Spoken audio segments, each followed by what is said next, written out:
রাধে রাধে বন্ধুগণ, জয় শ্রীকৃষ্ণ। সমগ্র শ্রীমদ্ ভগবদ্গীতা এবং বাংলা অনুবাদ শুনতে সঙ্গে থাকুন। আজ শ্রীমদ্ ভগবদ্গীতার পঞ্চদশ অধ্যায় পুরুষোত্তম যোগ, শ্লোক 8 থেকে 10। ওম নমো ভগবত বাসুদেবায়। শরীরম যৎ অবাপ্নोति যথোচ অপি উৎক্রামতি ঈশ্বর গৃহীতা এতানি সংজাতি বায়ুগন্ধান ইব আশয়াথ। অর্থাৎ বায়ু যেমন ফুলের গন্ধ নিয়ে অন্যত্র গমন করে, তেমনি এই জড় জগতে দেহের ঈশ্বর জীব এক শরীর থেকে অন্য শরীরে তার জীবনের বিভিন্ন ধারণাগুলি নিয়ে যায়। এর তাৎপর্য, এখানে জীবকে ঈশ্বর বা তার দেহের নিয়ন্তা বলে বর্ণনা করা হয়েছে। সে যদি ইচ্ছা করে তাহলে সে তার দেহকে উচ্চতর শ্রেণীতে পরিবর্তন করতে পারে, এবং সে যদি ইচ্ছা করে তাহলে নিম্নতর শ্রেণীতে অধঃপতিত হতে পারে। তার অতি ক্ষুদ্র স্বাতন্ত্র্য এই ক্ষেত্রে আছে। তার শরীরের সমস্ত পরিবর্তন নির্ভর করে তার সেই স্বাতন্ত্র্যের উপর। তার চেতনাকে সে যেভাবে গড়ে তুলেছে, মৃত্যুর পর তা তাকে পরবর্তী শরীরে নিয়ে যাবে।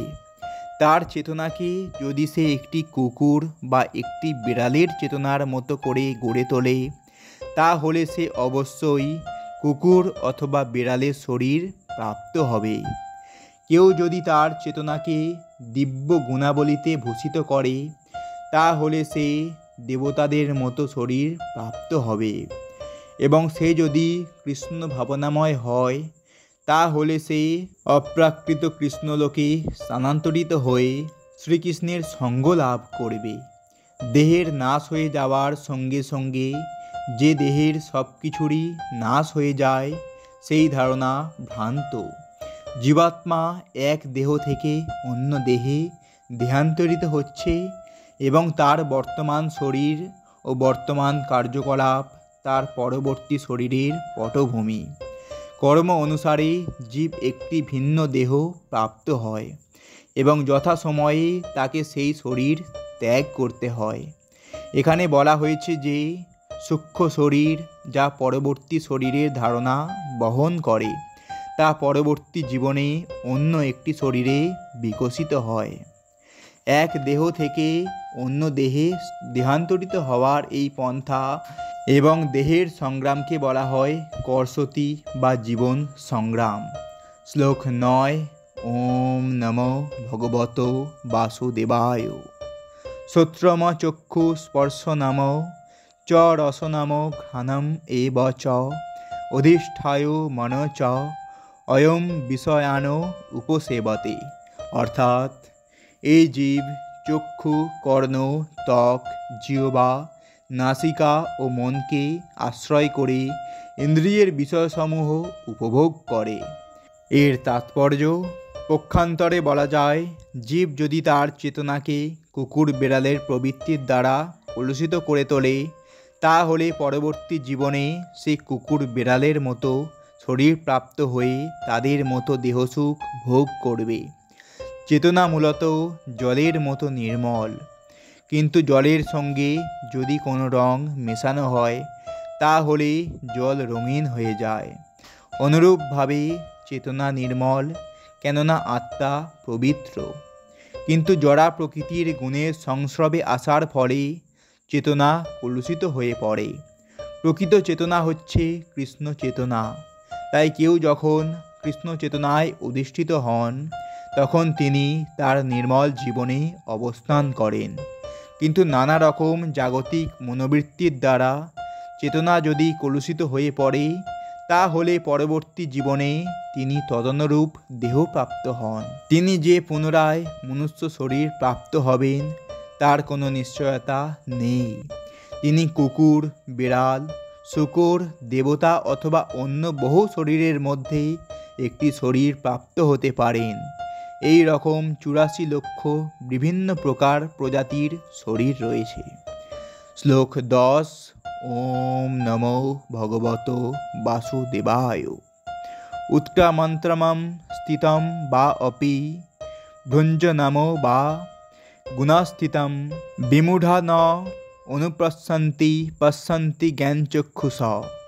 অর্থাৎ মূঢ় লোকেরা দেখতে পায় না কিভাবে জীব দেহ ত্যাগ করে অথবা প্রকৃতির গুণের দ্বারা প্রভাবিত হয়ে কিভাবে তার পরবর্তী শরীর সে উপভোগ করে, কিন্তু জ্ঞান চক্ষু বিশিষ্ট ব্যক্তিগণ সমস্ত বিষয় দেখতে পান। এর তাৎপর্য, জ্ঞান চক্ষুষ কথাটি অত্যন্ত তাৎপর্যপূর্ণ। জ্ঞান বিনা কেউই বুঝতে পারে না কিভাবে জীব তার বর্তমান শরীরটি ত্যাগ করে এবং পরবর্তী জীবনে সে কী রকম শরীর ধারণ করে।